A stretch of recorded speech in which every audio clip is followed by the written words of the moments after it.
contohnya kanker, hipertensi, ya, kemudian kencing manis, ODGJ, ya, atau kesehatan jiwa, itu tidak menular.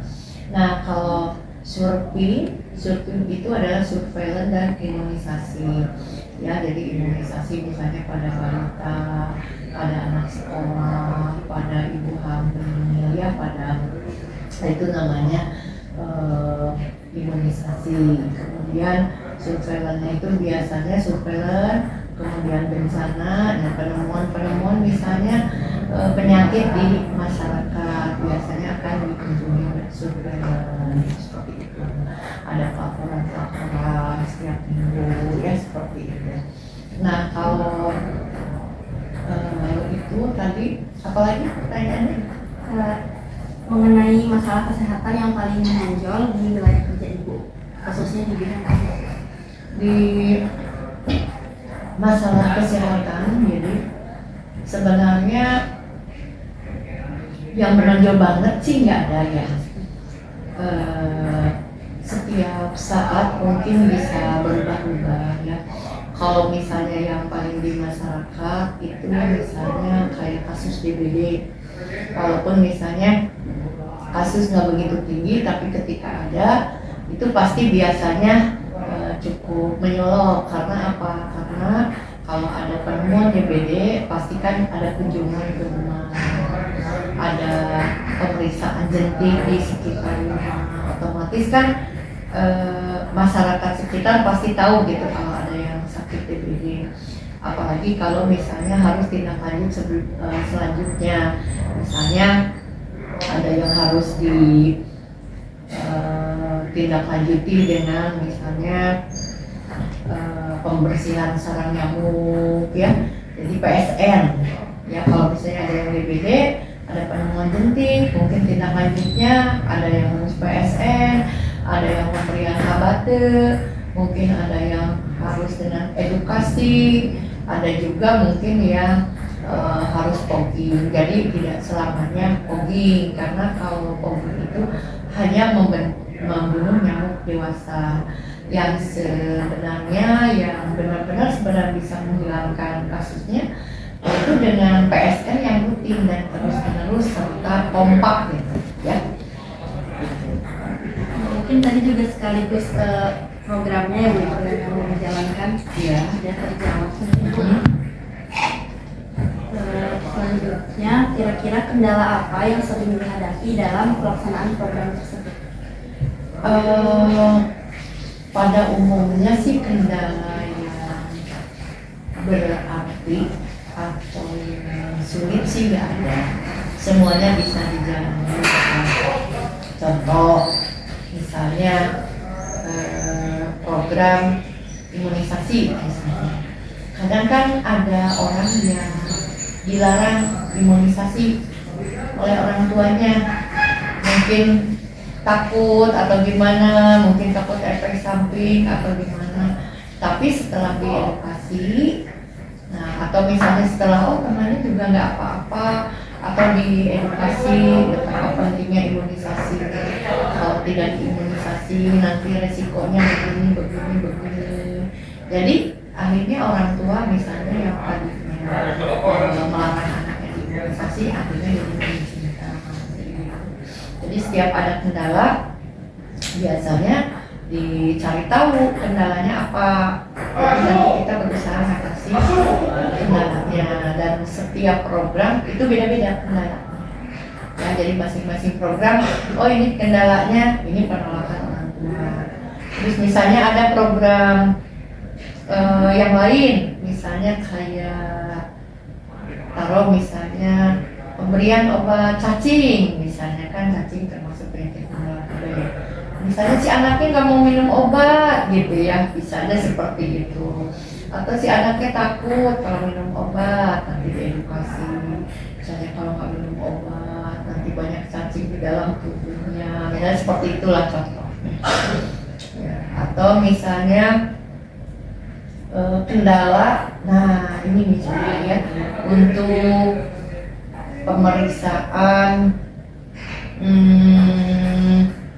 hipertensi dan gula darah, misalnya ya. Nah, pemeriksaan gula darah misalnya. Kendala misalnya kalau seandainya orang tersebut misalnya takut disuntik, itu bisa dari kendala. Tapi pada umumnya sih nggak begitu juga, karena orang itu rata-rata justru pengen tahu gula darahnya.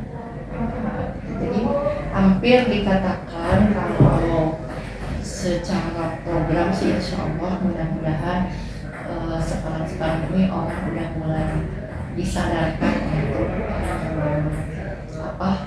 untuk melaksanakan semua program, walaupun memang belum 100%.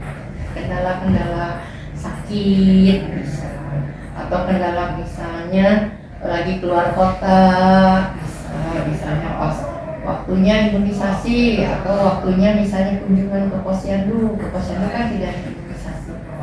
Misalnya ada yang penimbangan, ada yang memeriksa berat badan, ada yang memeriksa perkembangan tubuh, aktivitas, itu juga bisa seperti itu. Atau pas bulan imunisasi anak sekolah, misalnya ke sekolah, mereka harusnya datang saat itu dan dijadwal, tahunya pada saat yang bersamaan sakit, akhirnya harus jadwal ulang, seperti itu. Baik Ibu, terima kasih. Kalau untuk masyarakat, Ibu terkait keterlibatan masyarakat dalam mendukung program ini bagaimana? Alhamdulillah sih, keterlibatan masyarakat contohnya ya, dalam hal lintas sektor, misalnya keterlibatan RT, RW, kemudian keterlibatan aparat desa atau kelurahan, atau Babinsa, Babinmas ya, Babinsa itu dari TNI, kalau Babinmas dari polisi, kemudian ibu-ibu kader ya, Pak Camat ya, terus juga lintas sektor yang lain, itu semua saling mendukung. Jadi kalau misalnya ada pertemuan, taruhlah misalnya pertemuan di lingkungan puskesmas misalnya, suka ada lokmin, nah itu biasanya diundang juga lintas sektor. Atau kita juga misalnya mau, contohnya kayak dulu COVID, kan kita undang tentara, polisi, undang misalnya dinas-dinas ya, kepala dinas. Jadi sehingga COVID itu bisa tersosialisasi dengan baik di masyarakat. Begitu pula untuk mengatasi pencegahan, untuk mengatasi penyakitnya dan untuk melakukan pencegahan. Kalau dari Ibu sendiri, dukungan seperti apa yang diharapkan agar programnya bisa lebih optimal lagi? Sekarang ini kan prioritas itu sekarang untuk penanggulangan TB. Sekarang ini untuk penanggulangan TB, kan itu termasuk salah satu prioritas dari Presiden kita sekarang. Jadi setiap minggu itu Zoom 2 atau 3 kali ya TB, tentang TBC itu ya, baik dari Kemenkes atau pusat atau provinsi atau dari Kemendagri gitu ya.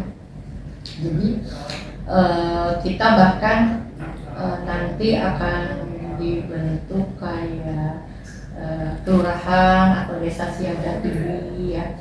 Nah itu tentu saja nanti akan melibatkan lintas sektor, tentunya kayak kepala desa, kelurahan, begitu juga dari nanti dari kota ya. Jadi memerlukan keterlibatan atau SK dari wali kota tentang kelurahan atau desa siaga TB. Otomatis kita nanti keterlibatan lintas sektor dari mulai paling atas sampai bawah gitu.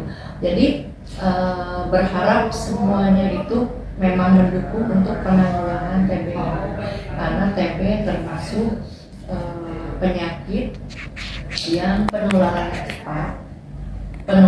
cepat, kematiannya juga banyak gitu ya. Maksudnya kan secara global ya, secara global. Terus juga di Jawa Barat itu termasuk di Jawa Barat itu kedua ya setelah Banten ya, bisa se-Indonesia. Jadi, nah tentu saja saya membutuhkan dukungan dari semuanya gitu ya. Jadi dari warga Kota Banjar ini kita butuh dukungan semua. Warganya mau diperiksa misalnya ya, bagi yang misalnya batuk, kemudian atau ada keluarganya yang lagi sakit TB, otomatis kan harus diperiksa. Nah, keterlibatan untuk pemeriksaan ini tentunya butuh dukungan juga dari lingkungan, ya dari aparat, ya dari lingkungan lah, supaya bisa memberikan edukasi pula ke semua. Menarik sekali ya Bu. Terima kasih atas jawaban Ibu. Nah, pertanyaan penutupnya, apa pesan Ibu untuk mahasiswa kesehatan masyarakat, khususnya terkait advokasi kesehatan? Untuk kesehatan masyarakat, walaupun misalnya masih menjadi mahasiswa ya, maksudnya belum terjun di lapangan, tapi kan secara keilmuan sudah dapat ya, apalagi keilmuan sekarang bukan hanya didapat dari kampus ya, tapi juga dari medsos ya, dari pokoknya memang mudah diakses ya, dari lewat internet itu semua mudah diakses. Diharapkan nanti menjadi bisa memberikan edukasi buat masyarakat gitu ya, buat masyarakat. Edukasinya tidak mesti di forum resmi, tapi juga misalnya kalau kegiatannya di masjid bisa dilakukan di masjid, kegiatan misalnya di lingkungan rumah atau di lingkungan kos-kosan itu juga bisa dilakukan, atau misalnya dilakukan di medsos itu juga bisa. Jadi apapun yang bisa dilakukan seorang mahasiswa kesehatan itu lakukanlah gitu. Jangan tunggu nunggu sarjana, jangan. Jadi bisa mengikuti diskusi formal atau informal ya, kalau ada sekarang kan banyak webinar juga di baik di medsos ya, kemudian juga mungkin yang secara langsung juga. Nah, kesempatan itu jadikanlah untuk terus menambah ilmu, dan ilmu yang didapat baik di kampus atau di luar kampus itu jadikanlah teladan di masyarakat ya, serta bisa mengedukasi masyarakat sehingga masyarakat kita benar-benar masyarakat yang sehat, yang kuat dan sejahtera. Iya kan, kalau sakit kita nggak mungkin sejahtera, nggak mungkin bahagia. Ya. Mungkin sudah cukup Ibu pertanyaan dari saya. Terima kasih atas wawancaranya. Semoga wawancara ini bisa menjadi manfaat bagi saya dan juga bagi teman-teman yang menonton nanti di YouTube saya. Ya, terima kasih, sama-sama juga ya. Mohon maaf jika ada salah-salah kata ya.